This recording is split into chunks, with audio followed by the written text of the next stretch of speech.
What's up YouTube, welcome back to another video, and as you can see by the title, I have the Sachs and Nikecraft general purpose shoe in this dark sulfur colorway. And this shoe right here is probably one of the best shoes that came out all year in my opinion. The silhouette's crazy, the whole idea behind it being simple, plain, having a point or purpose behind the shoe, this whole idea behind the silhouette and shoe is crazy. So let's get straight into this video, man. I hope y'all enjoyed this video. If you do, make sure you leave a like, comment, and subscribe on this video. So let's get straight into this video. So starting off the box, you will get an all over orange box with Nikecraft and general purpose branding all over the lid, the top, the side of the box. You have that font as well. So the box does have those special little hits or special little features that will come with the shoe as well. So just little things like that make the drop a little bit more special, getting a little bit of a different box, a special box and things like that. So getting into the shoe itself, starting with the bottom, you did get an all black rubber bottom. It's a completely bag, all rubber, and you do get like sort of a kind of spike design or spike layout for the outsole as well. And moving on to the mid, so you do get like this sponge type material in this creamish colorway all throughout the midsole. It is sort of kind of a thick midsole for this one, but not too thick in my opinion. And then moving on up to the upper, for the underlay you do get an all over mesh, and then the overlay you do get a suede material. So the suede will come in the toe box area, the bottom portion of the upper, along the shoestrings, along the eyelet portion, and then you have it along the ankles, and you have it on the heel of the shoe as well. So that's where you will see suede throughout the shoe, but all throughout the rest of the shoe and the underlay you will get that mesh material. And then you have that pretty big Nike swoosh along both sides of the shoe in the white colorway for this one, and then you have white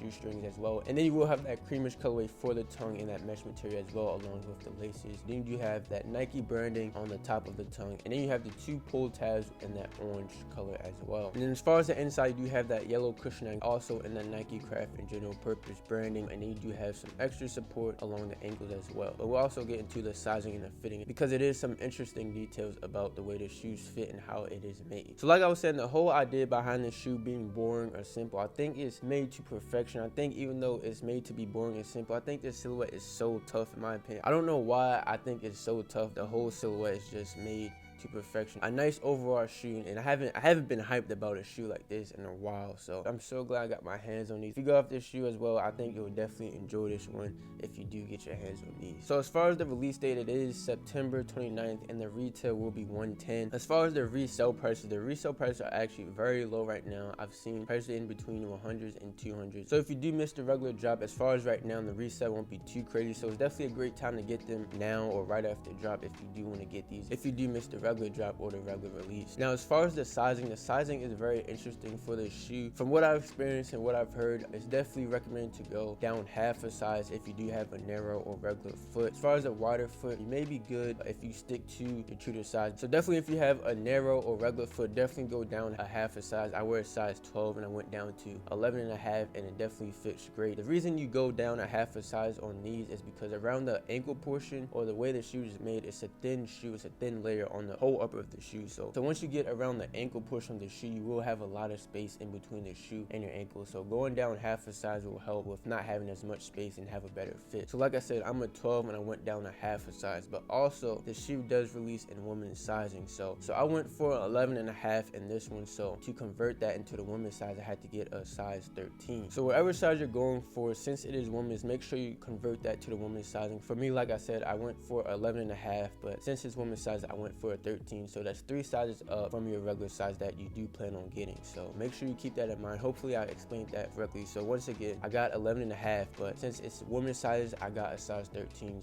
So if you do go for these, make sure you pay attention to that so you will get the right size. I don't want none of y'all getting the wrong size. So the sizing that I went for is perfect, so make sure you do that. But that will pretty much do for the review. I know it was fast, but I do want to get these fits on for y'all as well. I think this will be a more difficult shoe to style, especially for my wardrobe, so we'll see what I come up with to give y'all some little inspiration or ideas to put on with this shoe. So again, this is probably the toughest shoe that released all year in my opinion.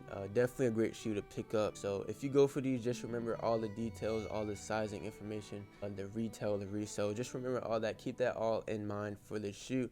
But that will pretty much do for this video. I'm out.